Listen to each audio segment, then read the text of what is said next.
नमस्कार, आप देख रहे हैं ओपिनियन बिहार ऑनलाइन। मैं हूं आपके साथ शुभम कृष्णा। आए दिन लगातार पत्रकारों पर हमला हो रहे हैं, पत्रकारों की हत्या हो रही है। इसी संदर्भ में हमारे साथ बात करने के लिए मौजूद है सरकार के सहयोगी पार्टी और बीजेपी के किसान मोर्चा के नेता दीपक ठाकुर जी। सबसे पहले तो बहुत स्वागत आपका। बहुत बहुत धन्यवाद शुभम जी, जो आपने मौका दिया यहाँ आने का।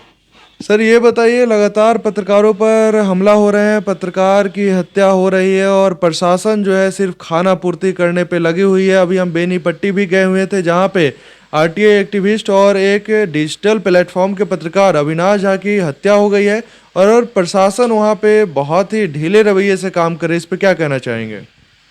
देखिए शुभम जी, इसमें कुछ गिरफ्तारियां तो हुई हैं, 5-6 लोग शायद गिरफ्तार किए गए, जैसा आपने भी सुना होगा। और लेकिन जो मुख्य आरोपी हैं वो अभी तक गिरफ्तार नहीं हुए।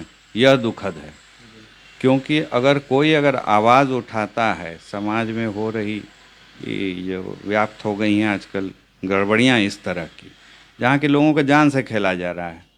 आदमी डॉक्टर को, चिकित्सक को भगवान का दूसरा रूप मानता है, बहुत विश्वास से, अंधे विश्वास के साथ उसके पास जाता है, और वहाँ जब धोखा होता है और गलत होने लगा था, इसको उजागर करने वाले लोगों को अगर पत्रकार, जो हमारे मीडिया के बंधु हैं, लोकतंत्र का ये चौथा खम्भा है, अगर इसके ऊपर आघात होने लगे तो यह अच्छी बात नहीं, यह शर्मनाक मैं कहूँगा कि है। और प्रशासन को, शासन को, जो शासन करता है, उन्हें पूरी सजगता से इसको रोकने का पूरा प्रयास करना चाहिए। अगर अविनाश झा के हत्यारों को अगर अभी तक गिरफ्तार कर लिया जाता बिहार पुलिस द्वारा, तो शायद आज जो अररिया के पत्रकार के साथ जो घटना घटी है, उन्हें जो गोली लगी है उनके सीने में, अभी नाजुक स्थिति बनी हुई है उनकी, वो शायद नहीं हो पाता। क्यों लगातार हमारी बिहार पुलिस, क्या बिहार पुलिस इतनी अक्षम हो गई है कि अपराधी को नहीं पकड़ सकती है? मैं ऐसा नहीं कहूँगा शुभम जी, पुलिस तो सक्षम है ही, लेकिन यह संकेत इस बात का है कि ये ओटीटी मीडिया कहिए या सोशल मीडिया कहिए, एक बहुत ही पावरफुल, बहुत ही मजबूत माध्यम हो रहा है, जो रूटीन खबरों से हटकर समाज में जो व्याप्त गलतियां हैं, कुरीतियां हैं, उसको उजागर कर रहा है, और प्रभावशाली ढंग से, जिसका प्रभाव स्थानीय तौर पर बहुत अधिक होता है। स्थानीय लोग प्रभावित होते हैं, लोग देखते हैं इसको। वो चाहे शराबबंदी संबंधित हो, आप देख लें, जो नामी ग्रामी अखबार में उतने खबर नहीं आएगी जो आपको ओटीटी मीडिया पर आ जाएगी। सोशल मीडिया प्लेटफॉर्म पर अचानक किसी का पोस्ट हो जाएगा कि लड़का हाथ में शराब की बोतल लिए हुए, अभी हाल में आपने देखा कहीं का लड़का खुद ही पोस्ट कर दिया। तो ये चीज़, ये एक बहुत ही सशक्त माध्यम हो गया है पूरे विश्व में। तो इस पर रिएक्शंस आ रहे हैं, जो अभी तक अगले दिन के अखबार को देखकर या टीवी के चैनल में लोग जाते थे तो रिएक्शन अगर होता था तो उसके बाहर धरना देते थे, एक आध ईंटा पत्थर फेंकते थे। अब ये नहीं, ये इंस्टेंट मीडिया है, इंस्टेंट मीडिया का युग है, ये हो रहा है। प्रशासन को तत्परता दिखानी चाहिए, क्योंकि अब जो है ये भी सजग रहे हैं, गलत करने वाले सजग भी रहे हैं कि उनकी गलत को उजागर होने में भी बहुत समय नहीं लगेगा। सर ये बताइए, ये काम जो है अविनाश झा कर रहे थे, पत्रकार कर रहे थे, लगातार अस्पताल जो स्वास्थ्य माफिया है, शिक्षा माफिया है, उनके खिलाफ लड़ाई पत्रकार लड़ रहे हैं, तो जो सरकारी अधिकारी है वो क्या कर रहे हैं? क्योंकि बगल में ही जो स्वास्थ्य विभाग के पदाधिकारी हैं, जो अनुमंडल अस्पताल के पदाधिकारी अधिकारी हैं, उनका भी कार्यालय बगल में ही था, हॉस्पिटल बगल में ही था, और वो भी डेली उसी रास्ते से जा रहे थे जहाँ पे जो अवैध नर्सिंग होम संचालित किए जा रहे हैं, वहीं से जा रहे थे। उन्हें क्यों नहीं दिखाई पड़ा? क्या वे लोग पैसे लेकर समझौता करते हैं क्या? अब इस पर सीधे तौर पर आक्षेप मैं नहीं करूँगा, लेकिन आपको इतना कहूँ कि एक तो 12 करोड़ की आबादी है, शायद आधिकारिक तौर पर 12 है और सच्चाई में उससे अधिक। उसके बीच में हर कमी को निकालना भी बड़ा, और उजागर कर देना तुरंत, उसको पकड़ लेना तुरंत, बड़ा कठिन भी हो गया है। इतनी मेहनत के बावजूद शराबबंदी का करते हुए भी ये नकली शराब वाले इतने केस हो गए पर बिहार में, और जहाँ तहाँ शराब की खेप पकड़ी भी गई, ये सब हो ही रहा था। तो कुछ चलते रहेगा, लेकिन फिर भी रोक लगी है गलतियों पर। मैं आपको बता दूं, बीएड कॉलेजेस हमारे यहाँ सत्यपाल मलिक जी राज्यपाल थे, अभी दूसरे प्रदेश में चले गए।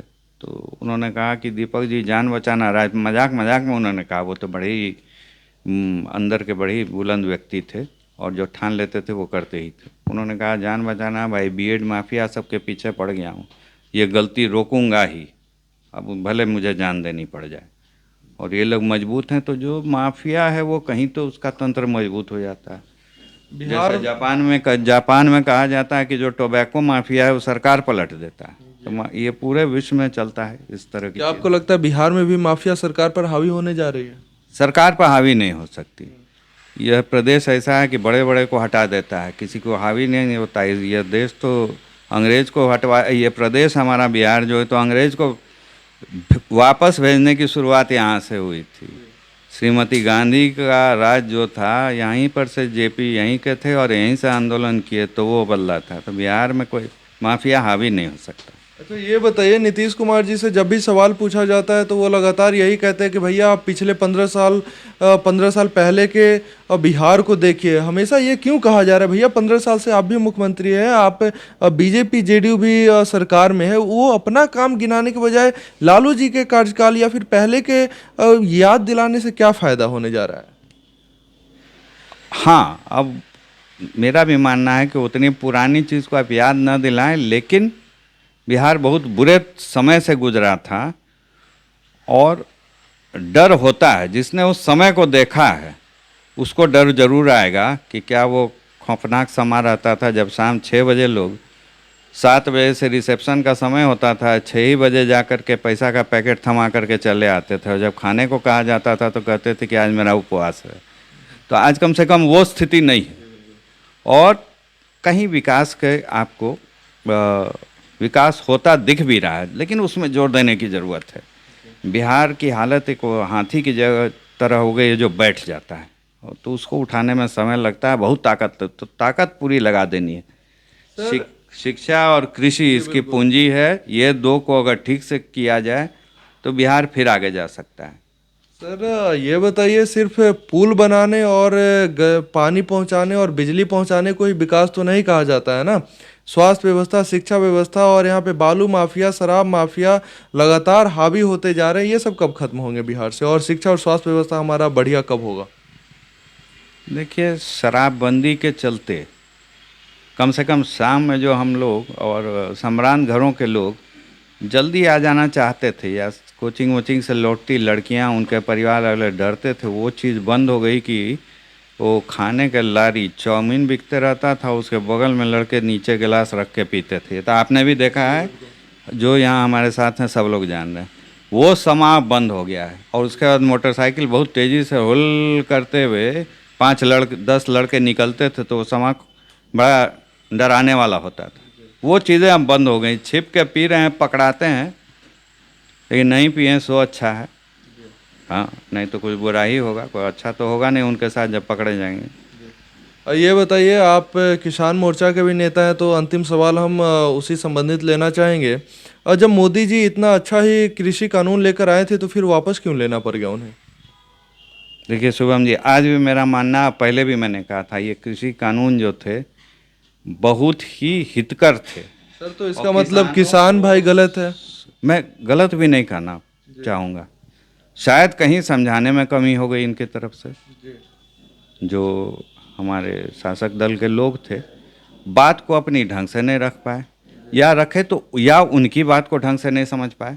ऐसा तो नहीं था कि वो हमारे किसान भाई ऐसे अनपढ़ थे कि उनको समझ में नहीं आता, पढ़ने नहीं आता। वो बड़े मजबूत प्रदेशों के किसान थे, पंजाब, हरियाणा, पश्चिम उत्तर प्रदेश के किसान, जिनके बच्चे शायद अधिकांश के बच्चे विदेशों में पढ़ते होंगे। तो ये लोग बड़े सक्षम पढ़े लिखे लोग थे, लेकिन उन तक बात ढंग से नहीं रख पाए।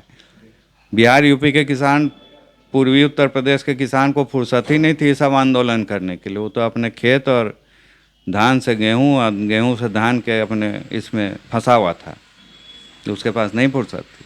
बहुत धन्यवाद सर अपना कीमती समय देने के लिए। आपने अभी तक हमारे चैनल को सब्सक्राइब नहीं किया तो चैनल को सब्सक्राइब कर ले, फेसबुक पेज को भी लाइक कर ले। धन्यवाद।